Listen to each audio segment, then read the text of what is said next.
ধনিয়াভিটি গাঁও পঞ্চায়তৰ ৬১ নং বুথত প্ৰধানমন্ত্ৰী নৰেন্দ্ৰ মোদী ডাঙৰীয়াৰ মন কী বাত অনুষ্ঠান সম্পন্ন। আজি দেশৰ প্ৰধানমন্ত্ৰী নৰেন্দ্ৰ মোদীৰ মনৰ কথা ব্যক্ত কৰাৰ এক ৰেডিঅ' বাৰ্তা অনুষ্ঠান মন কী বাত অনুষ্ঠান কোবাইকাটাত অনুষ্ঠিত হয়। নগাঁও জিলাৰ ৫৫ নং ঢিং বিধানসভা সমষ্টিৰ ধনিয়াভিটি গাঁও পঞ্চায়তৰ অন্তৰ্গত ৬ নং ৱাৰ্ডৰ ৬১ নং বুথত মন কী বাত অনুষ্ঠান অনুষ্ঠিত হৈ যায়।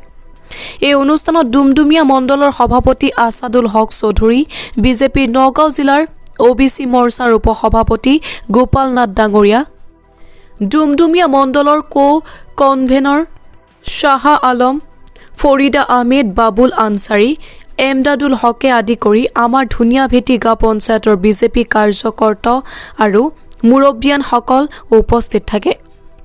এই সভাত ডুমডুমিয়া মণ্ডলৰ সভাপতি আছাদুল হক চৌধুৰীয়ে সভাত গুৰুত্বপূৰ্ণ ভাষণ প্ৰদান কৰে। পঞ্চায়তৰ ৬ নং ৱাৰ্ড সদস্য ফৰিদা আহমেদে প্ৰধানমন্ত্ৰী নৰেন্দ্ৰ মোদীৰ মন কী বাত অনুষ্ঠানৰ বিশেষ তাৎপৰ্য সন্দৰ্ভত উপস্থিত ৰাইজক আলোকপাত দাঙি ধৰে। ৬১ নং বুথ সভাপতি মহচিনুল হক ঘৰৰ প্ৰাংগণত অনুষ্ঠিত মন কী বাত অনুষ্ঠানত ধনিয়াভিটি গাঁও পঞ্চায়তৰ ৬১ নং বুথত ২ শতাধিক পুৰুষ মহিলা যুৱক যুৱতীয়ে ৰেডিঅ' যোগে সম্প্ৰচাৰ কৰা দেশৰ প্ৰধানমন্ত্ৰী নৰেন্দ্ৰ মোদীৰ সাৱলীল ভাষণ শুনি আপ্লুত হৈ পৰা পৰিলক্ষিত হৈছে। News desk report, Batadrowa live. আজি সভাত উপস্থিত হোৱা অতি সন্মানীয় আদৰৰ সভাপতি মহোদয়, আজিৰ সভাত উপস্থিত হোৱা আমাৰ অতি সন্মানীয় ডিষ্ট্ৰিক্টৰ OBC মৰ্চা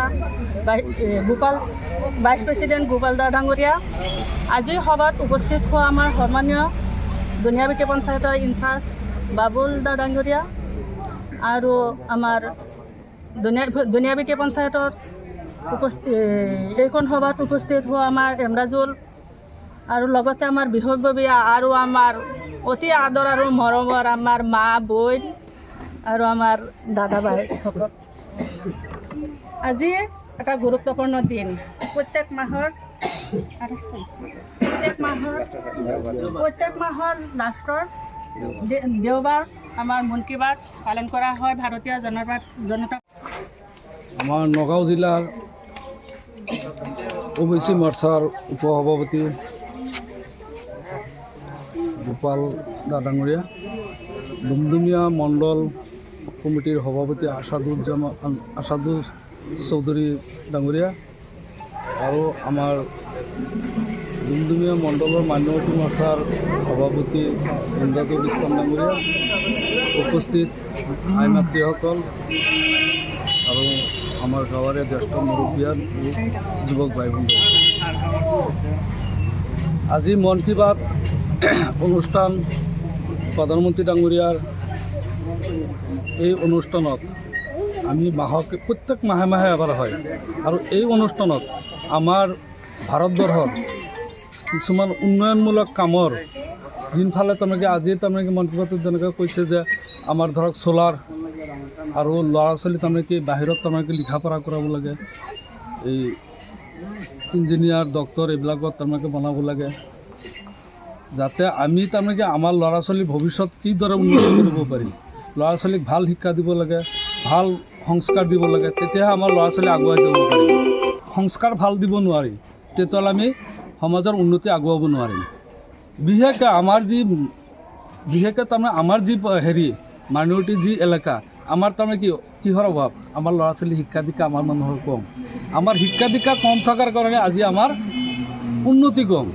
আজি যদি আমাৰ ল'ৰা ছোৱালীৰ ভৱিষ্যতৰ চিন্তা কৰোঁ, আমি যে প্ৰত্যেকে আমি যদি এই ধৰক দোকানত গৈ আড্ডা পৰা, বজাৰত গৈ আড্ডা পৰা এইবিলাক বাদ দি যদি আমি ল'ৰা ছোৱালীৰ চিন্তা কৰোঁ, বেকাৰ গৈ হোটেলত গৈ যদি 50 টকা এটা চাহ খাই দিওঁ, এই কুকৰ্ম এইবিলাক কৰি দিওঁ, সেইবিলাক কৰি দিওঁ, ল'ৰা ছোৱালীক গাইড নিদিওঁ, আমি সন্ধিয়া সময়ত গৈ আড্ডা পৰা আমাৰ ল'ৰা ছোৱালী ঘৰত কি কৰি আছে আমি ক'বই নোৱাৰিম। আমি এইবিলাক বাদ দি আমি ল'ৰা ছোৱালীৰ চকু দিব লাগে, ল'ৰা ছোৱালীক চকু দি তাৰমানে সিহঁতক ভাল সংস্কাৰ দিব লাগে, ভালকৈ শিক্ষা দীক্ষা দিব লাগে। সন্ধিয়া সময়ত তাৰমানে আমি যদি সৰু যেতিয়া ল'ৰা ছোৱালী সৰু থাকে তেতিয়া একো ঘূৰাই আমি নাথাকোঁ ঘৰত, আমাৰ ল'ৰা ছোৱালী গৈ অ'ত ত'ত যায়, গৈ